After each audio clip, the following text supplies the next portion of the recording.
코로나19 지역사회 감염 확산 징후와 관련한 대한의사협회 기자회견문을 낭독하도록 하겠습니다. 안녕하십니까. 대한의사협회 회장 최대중입니다. 신종 코로나 바이러스, 일명 코로나19 감염 중에 국내 첫 확진자가 발생한 2월 20일부터 약 한 달의 시간이 지났습니다. 어제까지 30명 환자가 확진되었고, 기자회견 직전인 오늘 오전 대구에서 또 새로운 확진 환자가 발생하여 이제 31명 환자가 확인됐습니다. 특히 이 가운데 최근 보고된 29번째와 30번째 그리고 31번째 환자의 경우 역학적인 연결고리를 찾을 수 없는, 다시 말해서 감염 경로를 밝히기 어려운 전형적인 지역사회 감염 후 사례로 의심되는 바, 오늘 기자회견을 통하여 코로나19의 지역사회 감염 확산 중에 대한 대한의사협회 입장을 말씀드리려고 합니다. 현재 지난 한 달간 보건소, 선별진료소, 병원과 의원, 공항, 항만 등 일일이 열과 빈 많은 곳에서 감염병과 사투를 벌여온 의료인과 공무원, 정부 관계자 등 모든 분들의 보고에 경의를 표합니다. 또한 무엇보다 수준 높은 시민의식과 철저한 개인위생 관리로 의연하게 대처해 주신 국민 여러분께도 감사드립니다. 지난 한 달 우려했던 만큼의 많은 확진자나 사망자가 발생하지 않은 것은 우리 모두가 노력한 결과입니다. 하지만 이러한 성과에도 불구하고 불행히 지역사회 감염의 확산 징후가 감지되고 있는 것 또한 분명한 사실입니다. 일주일 전 세계보건기구가 이미 지역사회 감염이 확인되거나 추정되는 지역으로 우리나라를 포함시켰습니다. 최근 29번째와 30번째, 31번째 환자가 확인되기 직전까지 확진자 29명 중 중국 또는 제3국에서 감염된 1차 감염자인 11명을 제외한 나머지 17명 중 12명이 확진 환자의 지인이나 접촉자에 의한 2차 감염이었고, 나머지 5명은 2차 감염자와 접촉한 3차 감염이었습니다. 여기에 외국에 다녀온 적도 없고 어디에도 감염이 되었는지도 알 수 없는 3명의 추가 확진자가 발생한 것입니다. 객관적인 지역사회 감염 확산의 근거가 점점 쌓이고 있습니다. 이는 더 이상 오염제에 대한 여행이나 확진 환자 접촉 요구와 무관하게 우리 사회 어디에서든 코로나19 감염을 의심해야 하는 상황이 눈앞에 와 있다는 뜻입니다. 실제로 29번째 확진자의 경우 코로나19 감염증을 의심할 만한 과거력이나 증상이 없었음에도 담당 의료진의 적극적인 의심과 진료 결과 감염을 확인한 경우였습니다. 또 오늘 오전에 알려진 31번째 확진자의 경우 아직 질병관리본부의 역학조사 결과가 나오지 않았으나 해외 영역이 없으며 지금까지 확진자가 없었던 대구 지역 첫 번째 환자라는 특징이 있습니다. 냉정하게 판단할 때 지역사회 감염을 막기 위한 1차적인 방역이 실패했다는 것입니다.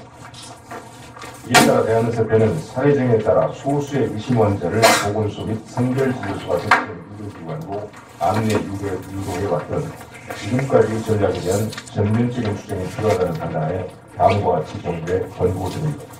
먼저 지금까지 환자를 담당해온 보건소와 선별진료소 설치 의료기관 만으로는 늘어날 검사 대상을 감당하기 어려운 만큼 본격적인 지역사회 감염 확산 국면에서 최전선이 될 지역사회 1차 의료기관 및 중소병원의 목소리가 반영될 수 있는 민간협의체의 즉각적인 구성을 제안합니다. 비교적 인력과 장비, 각종 지원 활용이 용이한 상급 종합병원과 달리 지역사회 1차 의료기관 및 중소병원은 분명한 한계를 가지고 있는 만큼 정확한 현황 파악을 바탕으로 실현 가능한 효율적인 민관협력 체제가 마련될 수 있게 즉시 논의에 나서 주시기 바랍니다. 두 번째, 이미 제한하였던 중국 전역으로부터 입국 제한 조치를 다시 한번 격화해 주시기 바랍니다.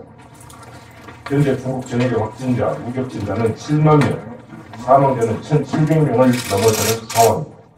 특히 최근 중국은 후베이성에 대해서만 새로운 임상적 진단 기준, 즉 확진검사 없이 폐렴 소견만으로도 코로나19 감염증으로 확진하는 새로운 인원 추가였습니다. 이로 인하여 하루 만에 확진자 수가 1만 5천 명이나 늘어나는 이례적인 상황이 발생했습니다. 이는 후베이성에서 호흡기 증상을 보이는 환자는 코로나19 감염이라고 추정해도 될 정도라는 의미로 그만큼 중국 상황이 심각하다는 것을 보여주는 것입니다.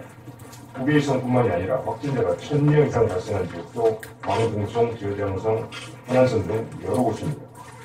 이는 중국 이외 국가 가운데 확진자가 가장 많은 싱가포르 75명과 비교하더라도 10배 이상입니다. 중국으로부터 입국 제한은 외교, 경제 등 여러 가지 고려해야 할 점이 많습니다. 이미 많은 논란을 있었습니다. 하지만 환자 생명을 최우선시해야 할 의사는 무엇보다도 다른 고려 없이 순수하게 국민의 생명과 안전을 기준으로 이야기해야 했습니다. 지역사회 감염 전파가 본격적으로 시작되려는 지금이 입국 제한을 통해서 위협을 효과적으로 줄일 수 있는 마지막 기회입니다. 마지막으로 무엇보다 중요한 원칙에 대한 말씀을 드립니다.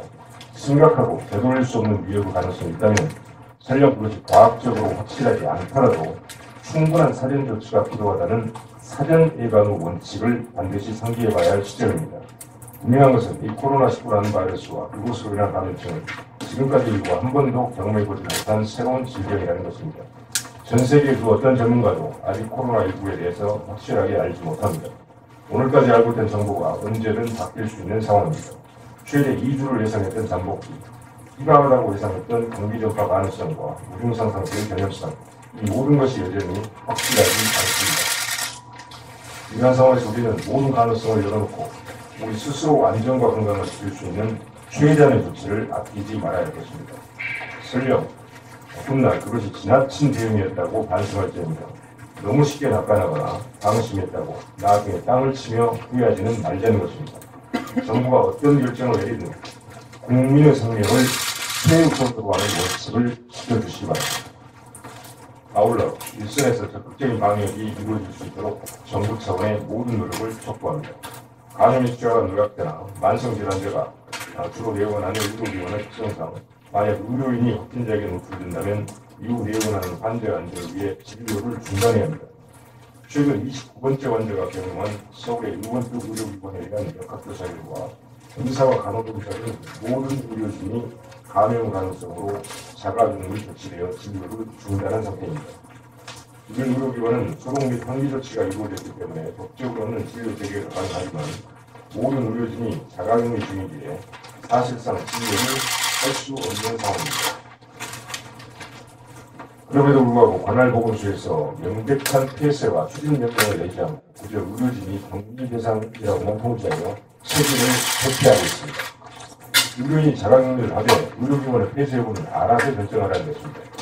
이런 상황에서 어떻게 의료인이 적극적으로 지역사회 감염 전파 차단을 위해서 노력할 수가 있겠습니까?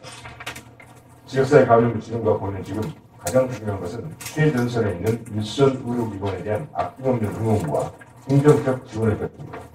의료기관들이 적극적으로 감염에 대응할 수 있도록 분명한 지침과 대안을 제시하여 주시기 바랍니다. 현장 의료인들이 걱정 없이 안심하고 환자를 맞이할 수 있도록 해주십시오. 지난 한 달 동안 대한민국 모든 일들이 숨가쁘게 달려왔습니다. 이제는 지칠 대로 되었습니다. 별것 아닌 것 같다는 낙관론이 달콤하게 다가오는 이유이기도 합니다. 하지만 분명히 말씀드리건데 한 번도 경험해본 적 없는 새로운 질병과의 싸움입니다. 장기전이 될 가능성도 배제하기 어렵습니다. 의료계도, 정부도, 그리고 국민 여러분께서도 함께 숨을 고르고 다시 앞으로 나아가야 합니다. 무엇보다도 나 자신을 비롯하여 사랑하는 가족과 친구, 이웃을 지키기 위함입니다. 단 한 명도 헛되이 잃어서는 안 되는 싸움입니다. 미지의 위협으로부터 우리 스스로를 지켜내기 위한 기약은 없지만 그러나 반드시 승리해야 하는 그 긴 여정에 대한의사협회가 언제나 함께하겠습니다. 감사합니다. 2020년 2월 18일 대한의사협회. 그 29번 환자 같은 경우는 그 호흡기 말고 다른 증상으로 좀 동네 병원에 내원했는데 29번 환자 같은 경우는 최초에 1차 의원 예권을 내원했을 때 치매 증상을 호소하지 않았고 사실상 그 어떤 증상으로부터 어떤 호흡기 질환을 우리가 의심을 하고 또 거기에서 더 나아가 이번에 어떤 코로나 위기의 감염증을 의심한다는 대단히 어렵습니다.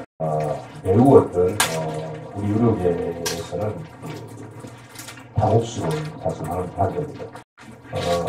이 코로나19에 감염된 환자를 우리가 일선 진료 현장에서 우리가 발견을 하기 위해서는 환자가 호소하는 증상 그리고 그 증상으로부터 의사가 진찰을 통해서 객관적으로 밝혀내는 진찰 소견들 여기에서부터 분명히 어떤 의심할 수 있는 근거가 나와야 되는 것입니다. 하지만 이번에 29번 환자 같은 경우는 그렇게 하기가 매우 어렵습니다.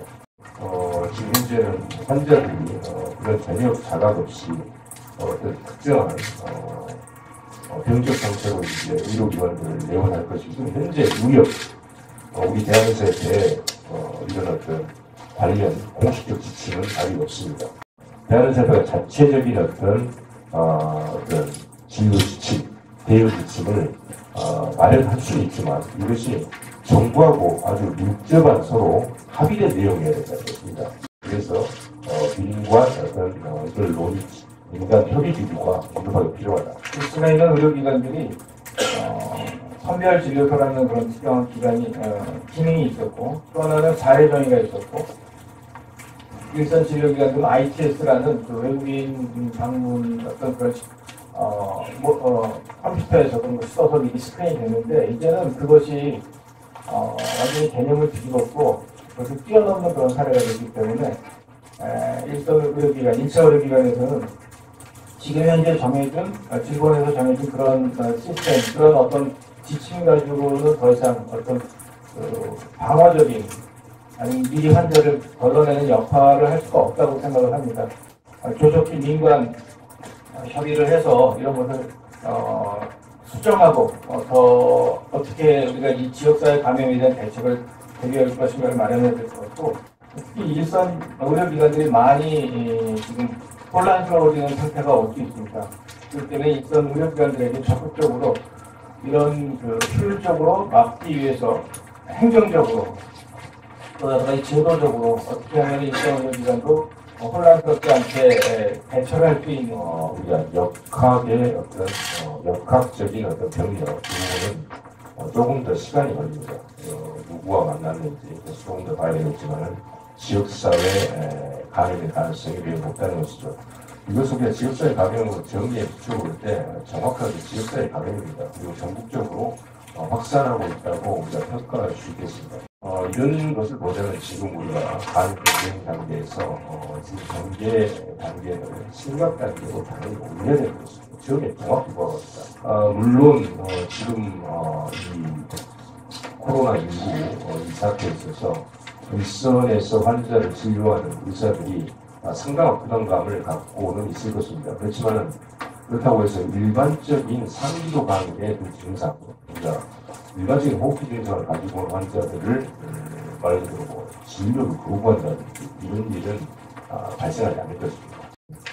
이런 경우에 이제 더욱더 마스크라든지 고글이라든지 이런 어떤 우리 의원급 의료기관의 의원급 의료 장갑이라든지 의원급 의료기관의 현실에 부합한 보호 장비 같은 것이 정부에서 적극적으로 제공을 해주고 여러 가지 어떤 정확한 어떤 현실 실용적인 지침을 제시해서 현장에서 의료 현장에서 대응해야 될 것으로 그렇게 생각하고 있습니다. 결국은 이 사람들이 중국에서 들어오는 여행객들 그 사람들이 한국에 들어오기 때문에 그리고 자가 격리도 되지 않지 않습니까? 들어오기 때문에 이런 지금 조치는 실제 우리가 해외 감염을 유입을 차단해야 된다는 이런 어떤 방역의 목적을 달성하는데 거의 도움이 되지 않는다는 얘기죠. 실질적으로 들어오지 못하게 해서 바이러스 총량을 줄여야 된다는 것입니다. 의학적인 어떤 원칙, 의학적 관점에서 보자면 국민의 생명과 안전이 가장 높은 우리의 가치입니다. 그리고 그것은 어떤 방법으로, 의료에는 어떤 방법으로 그것을 우리가 확보할 것인가. 과학과 사실에 의해서 확보한다는 것이죠.